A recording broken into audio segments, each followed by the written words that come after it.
ನಮಸ್ಕಾರ. ಯುಗಾದಿ ಹಬ್ಬದ ವಿಶೇಷ ಕಾರ್ಯಕ್ರಮಕ್ಕೆ ಸ್ವಾಗತ. ನಮ್ಮೆಲ್ಲ ವೀಕ್ಷಕರಿಗೆ ಯುಗಾದಿ ಹಬ್ಬದ ಶುಭಾಶಯಗಳು. ಹೊಸ ವರ್ಷ ಹೊಸ್ತಿಲಿಗೆ ಬಂದು ನಿಂತಿದೆ.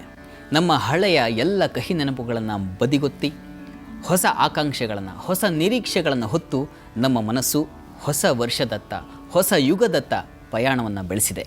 ಈ ಸಂದರ್ಭದಲ್ಲಿ ಪಂಚಾಂಗ ಪೂಜೆ ಹೇಗೆ ಮಾಡಬೇಕು, ಪಂಚಾಂಗ ಶ್ರವಣ ಯಾಕೆ ಮಾಡಬೇಕು, ಅದರಿಂದ ಸಿಗುವಂತಹ ಫಲಗಳು ಏನು, ಅದರ ಜೊತೆಗೆ ಬೇವು ಬೆಲ್ಲ ತಿನ್ನೋದರ ಹಿಂದಿನ ಕಥೆ ಏನು, ಯಾಕೆ ತಿನ್ನಬೇಕು, ಇವೆಲ್ಲದರ ಬಗ್ಗೆ ಕೂಡ ಇವತ್ತಿನ ಕಾರ್ಯಕ್ರಮದಲ್ಲಿ ನಾವು ಬೆಳಕು ಚೆಲ್ತೀವಿ. ಇದುವೇ ಈ ಹೊತ್ತಿನ ವಿಶೇಷ ಕಾರ್ಯಕ್ರಮ ಯುಗಾದಿ ವಿಶೇಷ.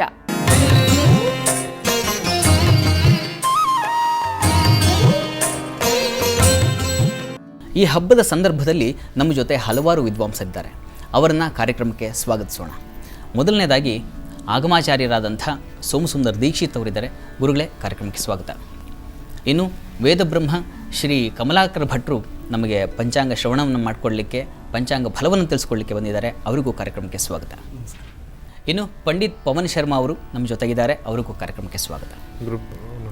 ಪಂಚಾಂಗ ಫಲವನ್ನು ತಿಳಿಸ್ಕೊಳ್ಳಿಕ್ಕೆ ಮತ್ತೊಬ್ಬ ವಿಶೇಷ ಅತಿಥಿ ನಮ್ಮ ಜೊತೆಗಿದ್ದಾರೆ. ವೇದಬ್ರಹ್ಮ ಶ್ರೀ ಭಾನುಪ್ರಕಾಶ್ ಶರ್ಮಾ ಅವರು. ಗುರುಗಳೇ, ಕಾರ್ಯಕ್ರಮಕ್ಕೆ ಸ್ವಾಗತ.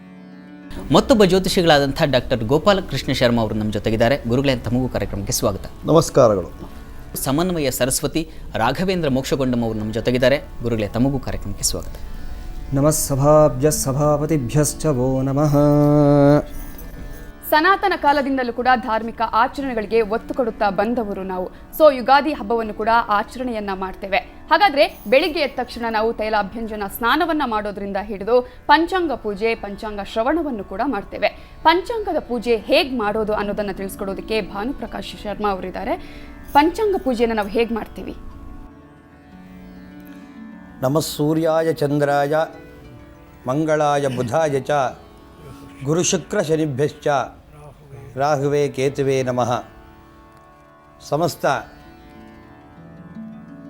ಸುವರ್ಣವಾಹಿನಿಯ ವೀಕ್ಷಕಗಳ ಬಂಧುಗಳೇ, ಈ ಒಂದು ದಿನ ನಾವು ವಿಶೇಷವಾಗಿ ಯುಗಾದಿ ಹಬ್ಬದ ಸಂದರ್ಭದಲ್ಲಿ ನಮ್ಮ ಸನಾತನ ಸಂಸ್ಕೃತಿಯಂತೆ ಪಂಚಾಂಗ ಪೂಜೆಗಳನ್ನು ಮಾಡಿಕೊಂಡು ಬಿಡುವ ಸಂಪ್ರದಾಯ ನಡ್ಕೊಂಡು ಬಂದಿದೆ. ಅದನ್ನು ಇವತ್ತು ನಾವು ಯುಗಾದಿ ಹಬ್ಬದ ಅಂಗವಾಗಿ ಮೊದಲು ಪಂಚಾಂಗವನ್ನು ಇಟ್ಕೊಂಡಿದ್ದೇವೆ. ನೀವು ಎಲ್ಲ ಮನೆಗಳಲ್ಲಿ ಈ ಥರ ಸಿದ್ಧತೆಗಳನ್ನು ಮಾಡಿಕೊಂಡಾಗ ಪಂಚಾಂಗಗಳನ್ನು ನಾವು ಮಾಡುವ ಪೂಜೆಯ ಜೊತೆಯಲ್ಲಿ ನೀವು ಮಾಡಿ ಪಂಚಾಂಗ ಶ್ರವಣವನ್ನು ನೀವು ಕೇಳಬಹುದು. ಅದಕ್ಕೆ ಹೊಸ ಪಂಚಾಂಗವನ್ನು ತಂದಿಟ್ಕೊಳ್ಳಿ. ಹಣ್ಣು, ಹೂವು, ಪುಷ್ಪಗಳನ್ನು ಇಟ್ಕೊಳ್ಬೇಕಾಗತ್ತೆ. ಬೇವು ಮತ್ತು ಬೆಲ್ಲವನ್ನು ಕಾಂಸ್ಯ ಪಾತ್ರೆಯಲ್ಲಿ, ನೀವು ಕಂಚಿನ ಪಾತ್ರೆಯಲ್ಲಿ ಸ್ವಲ್ಪ ತುಪ್ಪವನ್ನು ಹಾಕಿ ಬೇವು ಬೆಲ್ಲ ಎಲ್ಲವನ್ನು ಸಹಿತ ಇಟ್ಕೊಂಡು ಧೂಪ, ದೀಪ, ನೈವೇದ್ಯಗಳನ್ನು ಸಿದ್ಧ ಮಾಡಿಕೊಳ್ಬೇಕಾಗುತ್ತೆ. ಈಗ ನಾವು ಪಂಚಾಂಗದ ಪೂಜೆಗಳನ್ನು ಪ್ರಾರಂಭ ಮಾಡ್ತಿದ್ದೇವೆ. ಓಂ ಆಗಮಾರ್ಥಂತು ದೇವಾನಾಂ ಗಮನಾರ್ಥಂತು ರಕ್ಷತಾಂ ಕುರುವೇ ಗಂಧಾರವಂ ತತ್ರ ದೇವತಾ ಕ್ವಾರಲಾಂಛನಂ.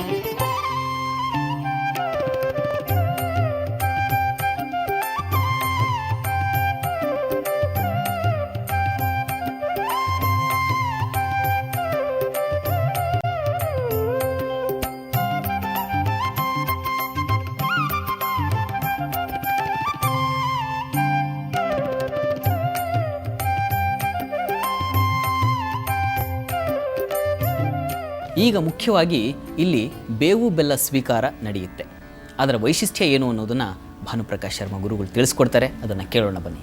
ಪಂಚಾಂಗ ಪೂಜೆಯನ್ನು ಮಾಡಿದ ಮೇಲೆ ನಾವು ಹಿರಿಯರ ಹತ್ರ ಹೋಗಿ ಬೇವು ಬೆಲ್ಲವನ್ನು ಕಾಂಸ್ಯ ಪಾತ್ರೆಯಲ್ಲಿಟ್ಟು ಪೂಜೆಗಳನ್ನು ಮಾಡಿ ಅವರ ತಿಟ್ಟು ನಮಸ್ಕಾರವನ್ನು ಮಾಡಿ ಬೇವು ಬೆಲ್ಲವನ್ನು ಪ್ರಾಶನ ಮಾಡಬೇಕಾಗುತ್ತೆ.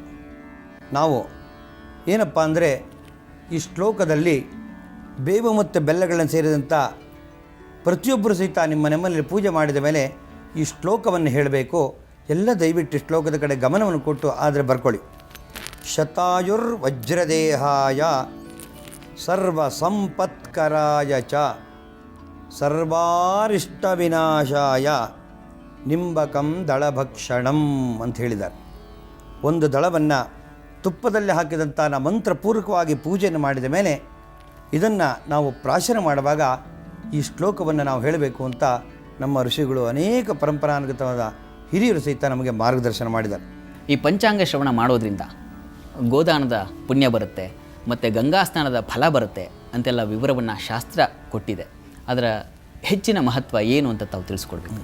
ಪಂಚಾಂಗದಿಂದ ಏನು ಪ್ರಯೋಜನ ಅಂತ ಹೇಳಿದ್ರೆ, ಪಂಚಾಂಗ ತಿಥಿ ವಾರ ನಕ್ಷತ್ರ ಯೋಗ ಕರಣಗಳನ್ನು ಪ್ರತಿದಿನ ನಾವು ಸ್ಮರಣೆ ಮಾಡಬೇಕಾಗ್ತದೆ. ಮೊದಲು ಇವತ್ತು ನಾವು ಶ್ರೀ ಜಯನಾಮ ಸಂವತ್ಸರೆ ಉತ್ತರಾಜನೆ ವಸಂತ ಋತು ಚೈತ್ರ ಮಾಸ ಶುಕ್ಲಪಕ್ಷೆ, ಇವತ್ತು ಸೋಮವಾರ ಪ್ರತಿಪತ್ತು 41:55 ರಾತ್ರಿ 11 ಗಂಟೆ 9 ನಿಮಿಷದವರೆಗೆ, ರೇವತಿ 47:10 ಐಂದ್ರನಾಮಕರಣ, ಕಿಂಸ್ತುನ ಐಂದ್ರನಾಮ ಯೋಗ, ಕಿಂಸ್ತುನಾಮಕರಣ.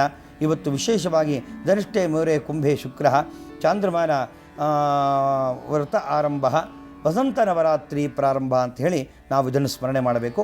ಪಂಚಾಂಗವನ್ನು ಸ್ಮರಣೆ ಮಾಡುವಾಗ ಮಾರನೇ ದಿನದ್ದನ್ನು ಹೇಳಬೇಕಾಗ್ತದೆ.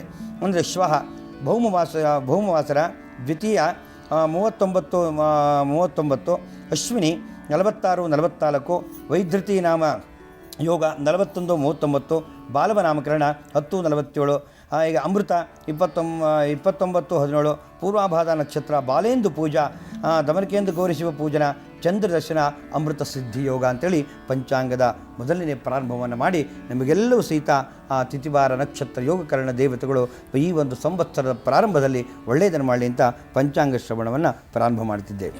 ಇನ್ನು ಮುಖ್ಯವಾಗಿ ಇಲ್ಲಿ ತಿಳ್ಕೊಳ್ಳುವಂಥ ವಿಷಯ ಅಂದರೆ ಸಂಕ್ರಾಂತಿ ಪುರುಷ ಮತ್ತು ಗ್ರಹಣದ ವಿಚಾರ. ನೋಡಿ, ಸಂಕ್ರಾಂತಿಯ ಪುರುಷನ ಲಕ್ಷಣ ಈ ರೀತಿಯಲ್ಲಿದೆ. 3 ತಲೆ, 2 ಮುಖ, 5 ಬಾಯಿ, 3 ಕಣ್ಣು, ಜೋಲಾಡುವಂತಹ ಕಿವಿ ಮತ್ತು ಹುಬ್ಬುಗಳು, ಕೆಂಪಾದಂತಹ ಹಲ್ಲುಗಳು, ಉದ್ದವಾದಂತಹ ಮೂಗು, 8 ತೋಳು, ಅಂದರೆ ಈ ಕೈಗಳು 8 ಇರ್ತದೆ. ವಿಕಾರ ಸ್ವರೂಪವುಳ್ಳವನಾಗಿ, ಕಪ್ಪು ಬಣ್ಣವುಳ್ಳವನಾಗಿ, ಅರ್ಧ ಹೆಣ್ಣು ಅರ್ಧ ಗಂಡಾಗಿರುವಂತಹ ಲಕ್ಷಣಗಳಿರುವಂತಹದ್ದು ಸಂಕ್ರಾಂತಿ ಪುರುಷನ ಲಕ್ಷಣವಾಗಿದೆ. ಈ ಸಂಕ್ರಾಂತಿ ಪುರುಷನ ಲಕ್ಷಣದಿಂದ ಫಲಾಫಲಗಳು ಯಾವ ರೀತಿಯಲ್ಲಿ ಆಗ್ತದೆ ಅಂತ ಚಿಂತನೆಯನ್ನು ನಾವು ಮಾಡಿದಾಗ ಈ ಸಂಕ್ರಾಂತಿ ಪುರುಷನ ಹೆಸರು ಮಂದಾಕಿನಿ ಹೇಳುವಂತಹದ್ದು. ಅಂದರೆ ಅದು ಆ ಫಲಗಳು ಜನಕ್ಕೆ ಅನ್ವಯಿಸುವಂಥದ್ದು, ಖಂಡಿತವಾಗಿ ಅನ್ವಯಿಸುತ್ತೆ. ಮಂದಾಕಿನಿ ಹೇಳುವಂತಹದ್ದು ಇದು ಏನಾಗುತ್ತೆ, ಮಂದಾಕಿನಿ ಹೇಳುವಂತಹ ಸಂಕ್ರಾಂತಿ ಪುರುಷನಿಂದ ರಾಜಪೀಡೆ ಉಂಟಾಗುತ್ತೆ. ಯಾರು ರಾಜಕೀಯ ವ್ಯಕ್ತಿಗಳು ಇರ್ತಾರೆಯೋ ಅಥವಾ ರಾಜಕಾರಣವನ್ನು ಮಾಡ್ತಾರೆಯೋ ಅಂಥವರಿಗೆಲ್ಲರಿಗೂ ಸಹಿತವಾಗಿ ಪೀಡೆ ಉಂಟಾಗುವಂತಹ ಸಾಧ್ಯತೆಗಳು, ಒಂದಲ್ಲ ಒಂದು ಕೋರ್ಟ್ ಕೇಸ್ನಲ್ಲ ವ್ಯವಹಾರದಲ್ಲ ಏನಾದ್ರು ತೊಂದರೆಗಳು ಆಗುವಂತಹ ಸಾಧ್ಯತೆಗಳಿದ್ದಾವೆ. ಈ ಒಂದೊಂದು ಸಂವತ್ಸರಕ್ಕೂ ಕೂಡ ಅಧಿಪತಿಗಳು ಚೇಂಜ್ ಆಗ್ತಾ ಹೋಗ್ತಾರೆ. ಈ ಸಂವತ್ಸರದ ಅಧಿಪತಿಗಳು ಅಥವಾ ನಾಯಕರು ಯಾರು ಅಂತ ಹೇಳ್ತೀರಿ? ಹೌದು, ಅದು ವಿಶೇಷವಾಗಿ ನಮ್ಮಲ್ಲಿ ನಾಯಕರುಗಳು ಅಂತ ಹೇಳ್ತಾರೆ.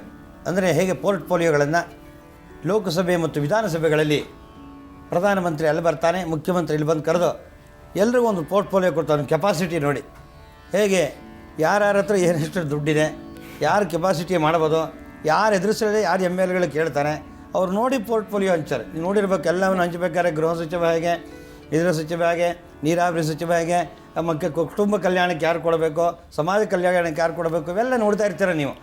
ಅದೇ ರೀತಿ ಅವರು ಸಹಿತ ಆಯ್ಕೆ ಮಾಡ್ಕೋತಾರೆ. ಆಯಾ ಸಂವತ್ಸರಗಳಲ್ಲಿ ಯಾರು ಬಲಿಷ್ಠವಾಗಿ, ಯಾರಲ್ಲಿ ಸಂವತ್ಸರ ಮೊದಲು ಪ್ರಾರಂಭವಾಗಿದೆ, ಆ ಸಂವತ್ಸರದ ಯಾವ್ಯಾವ ಗ್ರಹಗಳು ಎಲ್ಲಿರ್ತಾರೆ 1 ವರ್ಷಗಳ ಕಾಲ, ಅವರನ್ನು ನೋಡಿ ಇಲ್ಲಿ ಫಲಾಫಲಗಳನ್ನು ಅವ್ರನ್ನ ರಾಜ ಮಂತ್ರಿ ಅಂತ ಮಾಡ್ತಾರೆ. ಬಹುಶಃ ನಮ್ಮ ರಾಜಕೀಯ ಆಡಳಿತ ವ್ಯವಸ್ಥೆಗೆ ಬಹುಶಃ ಅದೇ ಆದರ್ಶವ ಅಂತ.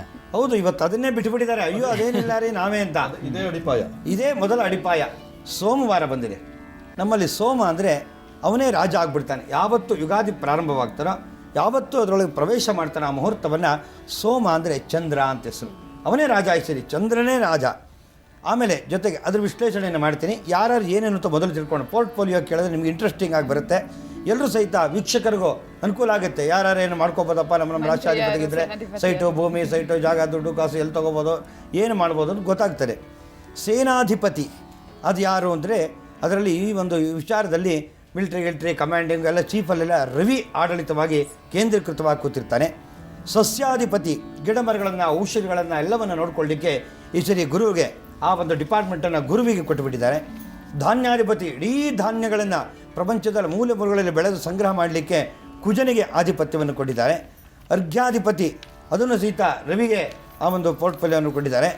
ಮೇಘಾಧಿಪತಿ ಮಳೆಯ ವಿಚಾರಗಳನ್ನು ಸಂಪೂರ್ಣವಾಗಿ ಮಾಹಿತಿಯನ್ನು ಕೊಡಲಿಕ್ಕೆ ನಮ್ಮಲ್ಲಿ ರವಿಗೆ ಅಧಿಪತಿ, ಎಷ್ಟು ಕೊಳಗ ಮಳೆಗೆ, ಎಷ್ಟು ಕೊಳಗ ಆಗುತ್ತೆ ಮಳೆ, ಅಲ್ಲೇ ಆಗುತ್ತೆ ಅನ್ನತಕ್ಕಂಥ ಅದನ್ನು ಕೊಟ್ಟಿದ್ದಾರೆ. ರಸಾಧಿಪತಿ ಅಂದರೆ ರುಚಿ, ರಸ ಅಂದರೆ ಗೊತ್ತಲ್ಲ, ಟೇಸ್ಟು ವೇಸ್ಟು, ಅದು ಬೇರೆ ಬೇರೆ ರೀತಿಯಲ್ಲೆಲ್ಲ ಬರ್ತಾ ಇರ್ತಾರೆ ಅದನ್ನು ಶನಿಗೆ ಕೊಟ್ಟಿದ್ದಾರೆ. ನಿರಸಾಧಿಪತಿ ಅದರಲ್ಲಿ ಬುಧನನ್ನು ಮಾಡಿದ್ದಾರೆ.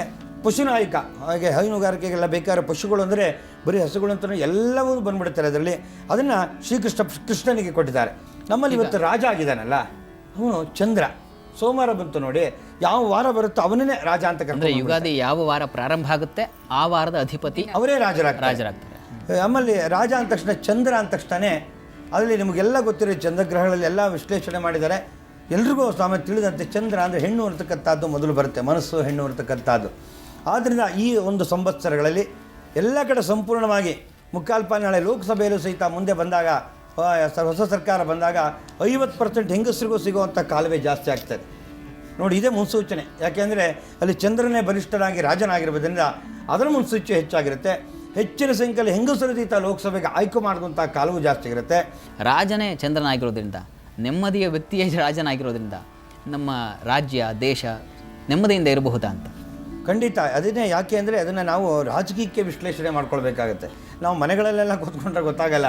ಏನಾದ್ರು ತೀರ್ಮಾನ ಬಂದಾಗ ಹೆಂಗಸರಿಗೆ ಹೆಚ್ಚಿನ ಗುರುಗಳಲ್ಲಿ ಹೇಳ್ತಾ ಇರೋ ವಿವಾಹ ಸಂಖ್ಯೆಗಳು ಜಾಸ್ತಿ ಆಗ್ತಾರೆ. ರೇವತಿ ನಕ್ಷತ್ರದಲ್ಲಿ ಪ್ರವೇಶ ಆಗ್ತಾ ಇದ್ದಾನೆ ಚಂದ್ರ. ಅದು ರೇವತಿ ಅಂದರೆ ನಮ್ಮಲ್ಲಿ ಅದು ಬ್ರಹ್ಮನ ಒಂದು ವಿಶೇಷವಾದಂಥ ನಕ್ಷತ್ರ, ಹೊಕ್ಕಳು ಬಳ್ಳಿ ಅಂತ ಕರೀತಾರೆ ನಕ್ಷತ್ರಕ್ಕೆ ವಿಶೇಷವಾಗಿ. ಅಂದರೆ ಸಂತಾನಗಳು, ಹುಟ್ಟುವಿಕೆ, ಹೊಸ ಹೊಸ ಆವಿಷ್ಕಾರಗಳು, ಜಗತ್ತಿಗೆ ಏನೊಂದು ವಿಶೇಷ ವಿಚಾರಗಳು ಎಲ್ಲವನ್ನು ಕೊಡ್ತಾರೆ. ಆದ್ದರಿಂದ ಹೆಣ್ಣಿನಿಂದ ನಾವು ಯಾವುದೇ ಒಂದು ವಿಚಾರವನ್ನು ತೆಗೆದುಕೊಂಡರೂ ಈ ಒಂದು ಸರ್ವ ಪಕ್ಷಗಳಲ್ಲೂ ನಿರ್ಣಯಗಳಲ್ಲೂ ಎಲ್ಲ ವಿಚಾರದಲ್ಲೂ ಹೆಣ್ಣೆ ಪ್ರಧಾನವಾಗಿ. ಮನೆಯಲ್ಲೂ ಈ ಸಲ ಹೆಣ್ಣು ಮಕ್ಕಳದೇ ಕಾರ್ಬಾರ್ ಎಲ್ಲ ಅವ್ರದ್ದೇ ಜಾಸ್ತಿ ಆಗಿರುತ್ತೆ ಈ ವರ್ಷ.